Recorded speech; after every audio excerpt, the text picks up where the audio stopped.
सबसे पहले आप सबको मेरी प्यार भरी नमस्कार। ओशो जी कहते हैं कि कई लोग ऐसा समझ बैठते हैं कि हमें तो भक्ति करनी है हिमालय पर्वत पे जा कर के ही। तो हम नॉर्मल सोसाइटी में स्पिरिचुअलिटी में आगे नहीं बढ़ पाएंगे, इसलिए अब हमें हिमालय जाना ही होगा। पर ओशो जी कहते हैं कि ऐसा मत करिए, ऐसा करने से आपको कोई ज़्यादा लाभ होने वाला है नहीं। ओशो जी कहते हैं, जैसे कि मैंने पिछले वीडियोस में भी समझाया था कि एक्टिविटी के साथ इनएक्टिविटी होना ज़रूरी है। इसका मतलब ये भी है कि इनएक्टिविटी के साथ एक्टिविटी होना भी बहुत ज़रूरी है। अगर आप ध्यान से मेरे पिछले वीडियोस देखेंगे तो आपको पता चलेगा कि मैंने दोनों की बैलेंस की बात करी थी। यानी कि ओवरऑल जिन्होंने मेरे पुराने वीडियोस नहीं भी देखे तो उनको बता देता हूं, ओशो जी कहते हैं एक्टिविटी के साथ इनएक्टिविटी दोनों का प्रोपोर्शन में होना बहुत ज़रूरी होता है। इससे ही हमारी स्पिरिचुअल एडवांसमेंट होती है, इससे ही हमारा इंटरनल बीइंग बैलेंस्ड रहता है। तो ओशो जी कहते हैं कि अगर हम समाज को छोड़ करके हिमालयाज़ जाएंगे भक्ति करने के लिए तो वहाँ पर क्या होगा।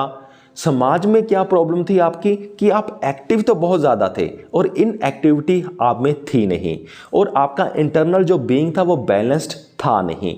इसीलिए आपने एक रास्ता ढूंढा जहाँ से आपको ये पता चला कि आप इंटरनली बैलेंस्ड हो सकते हैं, आप स्पिरिचुअल पाथ में आगे जा सकते हैं, और वो रास्ता था स्पिरिचुअलिटी का। पर आपने स्पिरिचुअलिटी के रास्ते को पढ़ के ये गलत समझ लिया कि आपको हिमालय जाना ज़रूरी है, क्योंकि आपने बुक्स में पढ़ा कि काफ़ी सारे सेंट्स थे जो हिमालयस में गए और आपको भी लगा कि आपको भी हिमालय जाना चाहिए। पर वहाँ पर जाके क्या होगा, जो आपकी समाज में एक्टिविटी थी वो रह जाएगी बिल्कुल ज़ीरो, और जो आपकी इनएक्टिविटी जो आपके समाज में ज़ीरो थी वहाँ पर हो जाएगी फुल, यानी कि पूरी भर जाएगी।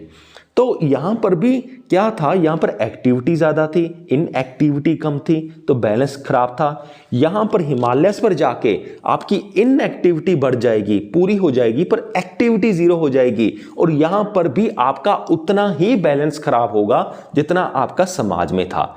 यानी कि ना तो आप समाज में स्पिरिचुअल पाथ में आगे बढ़ पाए थे, और ना ही आप हिमालयस में जा करके स्पिरिचुअल पाथ में आगे बढ़ पाओगे, क्योंकि बैलेंस दोनों की ओर खराब है।